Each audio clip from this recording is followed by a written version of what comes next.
धन्यवाद। मैं सर को सबसे पहले धन्यवाद देना चाहूंगा जिन्होंने इस कार्यक्रम के लिए मुझे चॉइस किया। साथ ही सर का नाम मधुकर जी एवं समस्त युवा साथी, आप सभी शायद अलग अलग स्टेट से होंगे।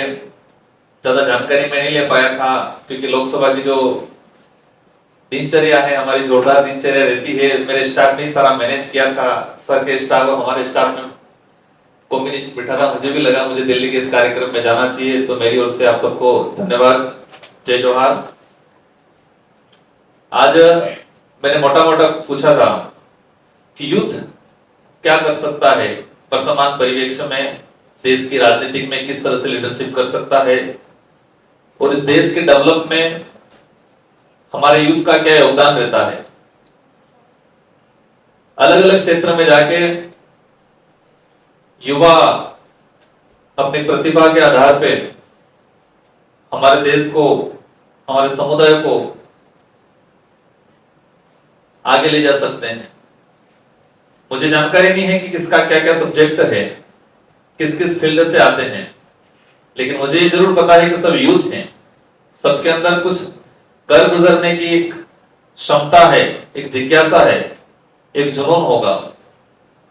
मैं जब आया एंट्री किया, सर भी कंफ्यूज थे, मैडम भी सब कंफ्यूज थे, वो देख रहे थे कि किधर सांसद किधर आ रहा है। मैं जब अंदर प्रवेश किया, इसके बाद शायद थोड़ा क्लियर हुआ होगा सर को।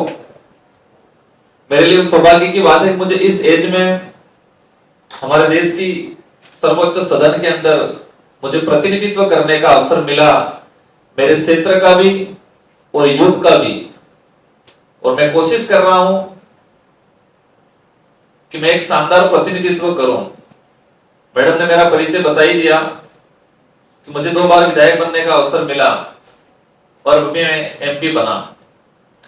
मेरा जो ट्राइबल इलाका है, मैं ट्राइबल कम्युनिटी से आता हूं, तो ट्राइबल की बात आते ही सबके माइंड में अलग से पिक्चर बनती है कि ट्राइबल पहाड़ों में, जंगलों में रहते हैं, सुविधाओं के अभाव में। कुछ वास्तविकता भी है।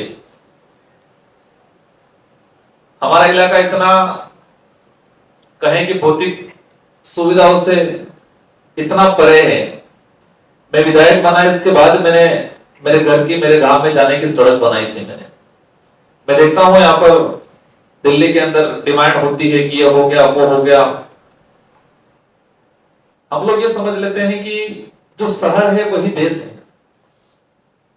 दिल्ली हो, मुंबई हो, बड़े बड़े जो शहर है वही देश है। शहर में रहने वाले हैं वही देश के नागरिक हैं, ये महसूस कर लेते हैं। लेकिन ये इंडिया बहुत बड़ा है, इसका डीप में जाएंगे, हर इलाके में अलग अलग परिस्थितियां देखने मिलेगी, अलग अलग लैंग्वेज देखने मिलेगी।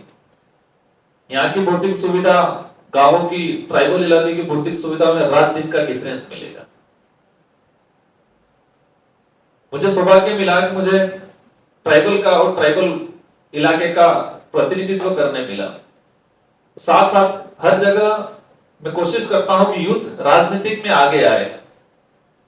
हम स्कूल कॉलेज में पढ़ते थे या पढ़ते होंगे तो एक मैसेज मिलता है कि राजनीति गंदी होती है, राजनीति खराब होती है, और इसलिए यूथ थोड़ा हटता है। ठीक है, राजनीतिक से ही, लेकिन हमारे देश की जो पॉलिसी बनती है वही राजनीतिक के माध्यम से सदन या विधानसभा में, लोकसभा में वहां जाके बनती है हमारे देश की पॉलिसी। और हमारा पढ़ा लिखा यूथ अगर वहां पॉलिसी मेकर में नहीं जाएगा तो इस देश के लिए बेस्ट पॉलिसी नहीं बना पाएंगे हम लोग। आज 543 सांसद हैं, लगभग इसमें मुश्किल से 10-12 लोग यूथ होंगे, बाकी सब 50 साल 60 साल से ऊपर ही हैं। मैं बड़े बुजुर्गों की सम्मान करता हूं, लेकिन एक प्रतिनिधित्व, एक हिस्सा होना चाहिए कि टोटल जो है उसमें से 30% यूथ होना चाहिए। क्योंकि वर्तमान जो आधुनिकता की परिवेश में, जो विश्व में जो माहौल बन रहा है, देश तेजी से बढ़ रहे हैं, तो वर्तमान जो आधुनिकता के हिसाब से हम पॉलिसी बनाएं। हम आज से 50 साल पुरानी सोच के हिसाब से अगर पॉलिसी बनाते जाएंगे तो हमारा देश विश्व लेवल पे जो ग्रोथ करना चाहिए वो नहीं कर पाएगा। तो मेरा आप सभी से अनुरोध है कि आप बिजनेस में भी जाए, ब्यूरोक्रेसी में भी जाए, कुछ पॉलिटिक्स में भी आए, और हमारे देश का आने वाला भविष्य तय करने की जिम्मेदारी हमारी है।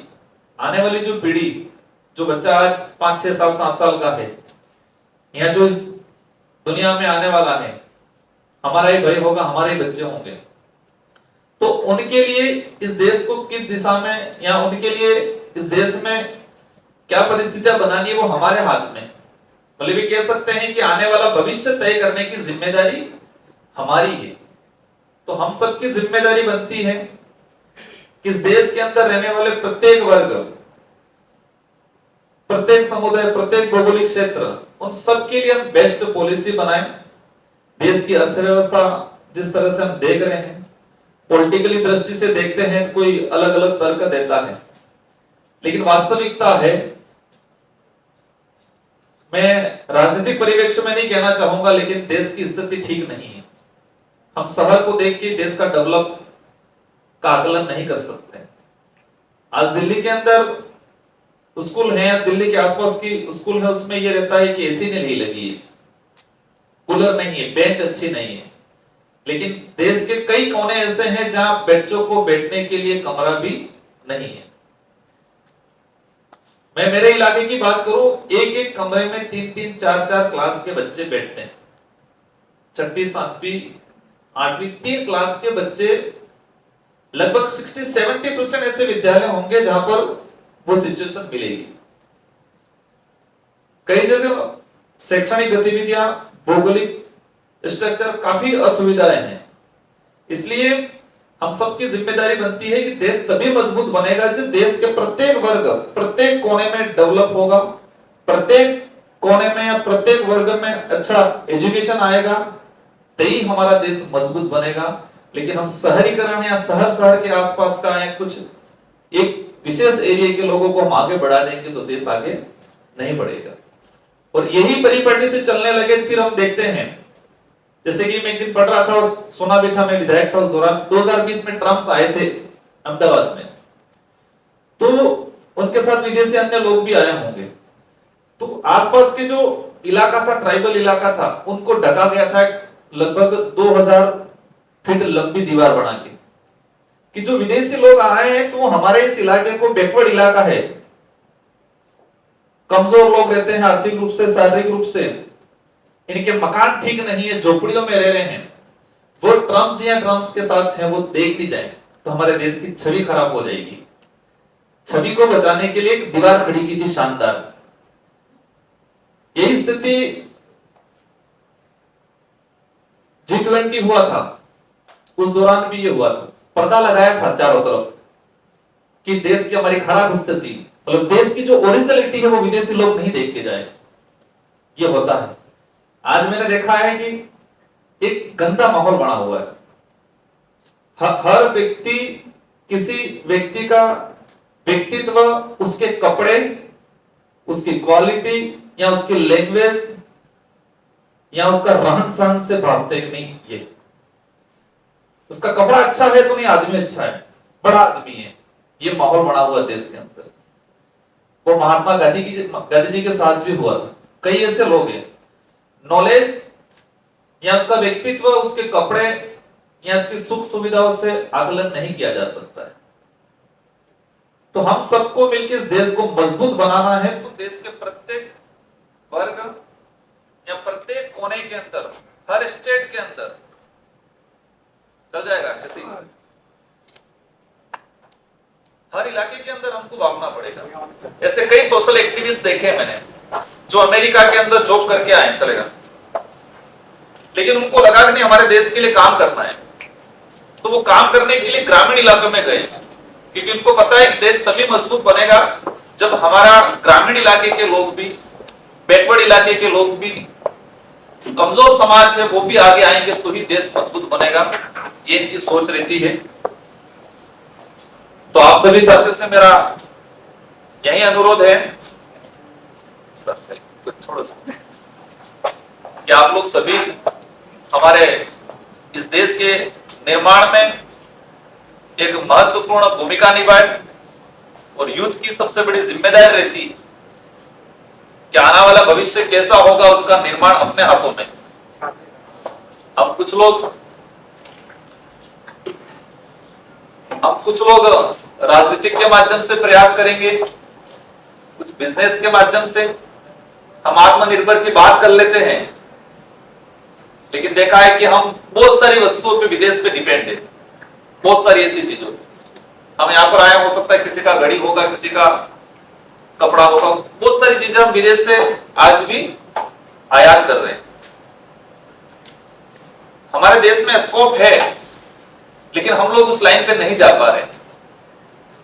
और आप सभी से मेरा अनुरोध है कि मैं भी यूथ हूं और लोकसभा में प्रतिनिधित्व कर रहा हूं यूथ का, इस देश का, ट्राइबल लोगों का, गरीब लोगों का।